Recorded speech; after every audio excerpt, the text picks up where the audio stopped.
உடையார்பாளையம் அருகே திரௌபதி அம்மன் கோவில் தீமிதி திருவிழா வெகு விமர்சையாக நடைபெற்றது. அரியலூர் மாவட்டம் உடையார்பாளையம் அடுத்த பரணம் கிராமத்தில் மிகவும் பிரசித்தி பெற்ற அருள்மிகு திரௌபதி அம்மன் கோவிலின் தீமிதி திருவிழா வெகு விமர்சையாக நடைபெற்றது. இதில் ஏராளமான பக்தர்கள் கலந்து கொண்டு தீமிதித்து தங்களது நேர்த்திக் கடனை நிறைவேற்றினர். இதில் பெரியவர்கள், சிறியவர்கள், ஆண்கள், பெண்கள் உள்ளிட்ட பக்தர்கள் தீமிதித்து நேர்த்திக் கடனை நிறைவேற்றினர். இக்கோவிலில் இந்த திருவிழா சில நாட்களுக்கு முன்பு கோலாகலமாக கொடியேற்றத்துடன் துவங்கிய திருவிழாவை முன்னிட்டு தினமும் சிறப்பு அபிஷேக ஆராதனைகளும் திரௌபதி அம்மன், தருமர், பீமன், அர்ஜுனன், நகுலன், சகாதேவன், கிருஷ்ணன், அரவான் ஆகிய தெய்வங்களுக்கு வண்ண மலர்களால் அலங்காரம் செய்யப்பட்டு வீதி விழாவும் நடைபெற்றது.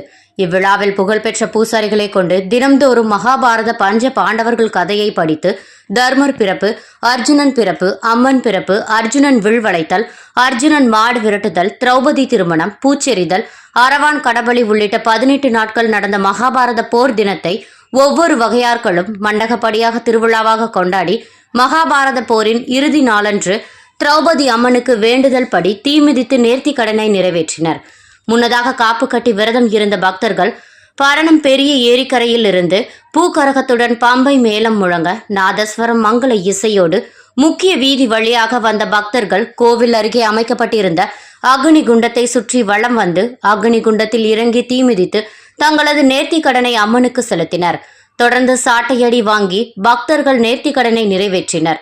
இந்த திருவிழாவில் 1000க்கும் மேற்பட்ட பக்த கோடிகள் கலந்து கொண்டு அம்மனின் அருளாசி பெற்று சென்றனர். இதில் ஊர் நாட்டாமைகள், முக்கியஸ்தர்கள் மற்றும் பொதுமக்கள் பெருந்திரளாக கலந்து கொண்டனர். இந்த திருவிழாவிற்கு இரும்புலிக்குறிச்சி காவல் ஆய்வாளர் விஜயலட்சுமி தலைமையில் காவல்துறையினர் பாதுகாப்பு பணியில் ஈடுபட்டிருந்தனர். அரியலூர் மாவட்டத்திலிருந்து நமது செய்தியாளர் டி. வேல்முருகன்.